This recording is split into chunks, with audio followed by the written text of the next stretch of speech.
जय श्री कृष्णा दोस्तों, राधे राधे। आज इस वीडियो में जानेंगे आखिर हमारे पितृ हमारे स्वप्न में आकर हमसे क्या कहना चाहते हैं। इसका विस्तृत अर्थ जानेंगे। साथ ही सबसे बड़ी साल की अमावस्या हरियाली अमावस्या आने वाली है। आपको अपने पितरों की निवृत्त, विशेष रूप से पितृदोष दूर करने के साथ साथ उनके निवृत्त ऐसे कौन कौन से कार्य हैं जो आपको जरूर करने चाहिए। इनमें से आप एक या दो कार्य भी करते हैं तो अवश्य आपके पितरों की तृप्ति होगी। जैसे कि देवताओं के बराबर ही पितरों का स्थान निवृत्त किया गया है। जिस घर में भी पितृ प्रसन्न होते हैं समस्त कार्य बनते चले जाते हैं। जैसा कि गरुड़ पुराण व अन्य पुराणों में वर्णित है, जैसे हम कार्य करते हैं, जैसा हम उनके लिए निवृत्त करते हैं, उनके कुछ भी कार्य हो सीधे उन तक पहुंचता है। वह किसी न किसी रूप से हम सब से जुड़े होते हैं। पितृ तृप्त होते हैं, पितृ प्रसन्न होते हैं तो सफलता मिलती चली जाती है। जैसे कि यह जो मैं बिंदु लेके आई हूँ यह हमेशा के लिए है। हरियाली अमावस्या आने वाली है जो कि 8 अगस्त को है। इन उपायों में से आप एक उपाय, एक कार्य जरूर आप इस हरियाली अमावस्या के दिन करें और हमारे जो आपको लगे कि इनमें से आप सरल तरीके से कर सकते हैं वह करें। सबसे पहले, यदि आपके सपने में आपके पितृ हमेशा एक दूसरे से बातचीत करते हुए दिखते हैं तो इसका मतलब है कि वे आपको किसी घटना के लिए सचेत करना चाहते हैं। किसी अप्रिय घटना का संकेत आप तक लेके आए हैं सपनों के माध्यम से, ताकि उनके वंशज की रक्षा हो सके। अमूमन ऐसा होता है कि पितृ प्रसन्न होते हैं, लेकिन वह किसी कारण से, यह इशारा है कि आपस में बातें कर रहे हैं, तो वह किसी आने वाले जो कारण है, जो कठिन समस्या है, उससे आपको बचाना चाहते हैं तो आप सतर्क हो जाइए। अगर आपके सपने में आपके पूर्वज आप सब आपस में बातें करते हुए आपको दिखाई दे। इसके पश्चात यदि आपके स्वप्न में आपके पूर्वज आपको आपके ऊपर या आपके परिवार के ऊपर कुछ गुस्से भरी नज़रों से देखते हैं या गुस्से का इशारा करते हैं और बेहद दुखी और गुस्से में है, पितृदोष में जिनकी कुंडली होता है, उनके सपने में अक्सर ऐसा होता है, यह शुभ संकेत नहीं है। आपको पितरों के निवृत्त कुछ कार्य अवश्य करने चाहिए, पितृ प्रसन्न का प्रयास करना चाहिए। इसके अलावा अगर आपके पितृ आपके सर पर हाथ फेर रहे हैं, बालों को संवार रहे हैं, तो इसका मतलब वह आपकी परेशानियां दूर कर चुके हैं।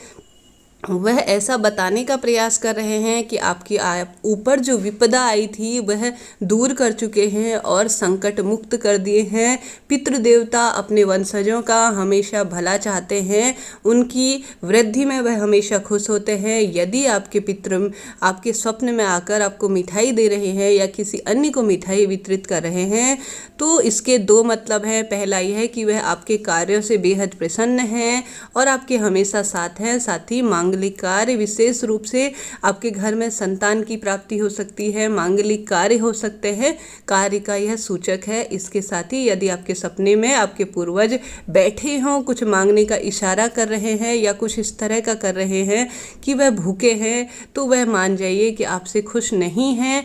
वह आपसे आपकी श्रद्धा, श्राद्ध और तर्पण मांग रहे हैं।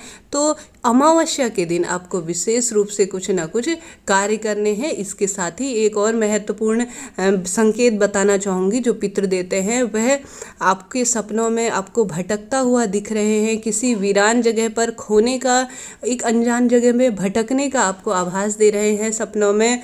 तो इसका मतलब है कि वह उन्हें मुक्ति की आस है। विधि विधान से उनकी मुक्ति के लिए प्रयास करें और पूजन अवश्य कराएं। यह कुछ संकेत थे जो पितृ स्वप्न में आकर अपने वंशजों को देते हैं। अब जानते हैं अमावस्या तिथि या अन्य तिथियों के दिन आपको विशेष रूप से पितरों के लिए क्या क्या कार्य करने चाहिए। सर्वप्रथम है, आप इस दिन अमावस्या को घर पर पंडित जी को बुलाकर सबसे पहले पितरों का नाम लेते हुए, अपनी 7 पुस्तों का नाम लेते हुए तर्पण कराएं। ऐसा करना उनकी मुक्ति के द्वार को खोलता है। जो भी आपसे संभव हो सके पितरों का नाम लेते हुए दान अवश्य करें। भोजन का दान अमावस्या के दिन विशेष माना जाता है। निर्धन जनों को इस दिन आप भोजन विशेष रूप से दान करें। जो भी आपसे संभव हो अवश्य इस दिन पितरों के निवृत्त गाय को, श्वान को और साथ ही कौवे को, चींटियों को अवश्य आप कुछ ना कुछ भोजन के रूप में दें। इससे पितृ तृप्त होते हैं और उन पर सीधे यह भोजन के माध्यम से या आप किसी भी माध्यम से समझ सकते हैं उन तक पहुंचता है। इसके साथ ही एक यह उपाय आप अमावस्या के दिन अवश्य करें, जो कि दक्षिण दिशा मानी जाती है पितरों के लिए। सरसों का तेल या तिल का तेल लेकर दक्षिण दिशा की ओर मुख करके अपने घर पर ही दीपक जलाएं। अगर आपसे संभव हो तो पीपल वृक्ष, जैसे कि पितरों की निवृत्त माना जाता है, पितरों का वास माना जाता है, दक्षिण दिशा की ओर मुख करते हुए सरसों या जैसे मैंने बताया तिल का दीपक आप पीपल के वृक्ष के नीचे भी अवश्य जलाएं। साथ ही पितरों का नाम लेते हुए प्रदक्षिणा अवश्य करें।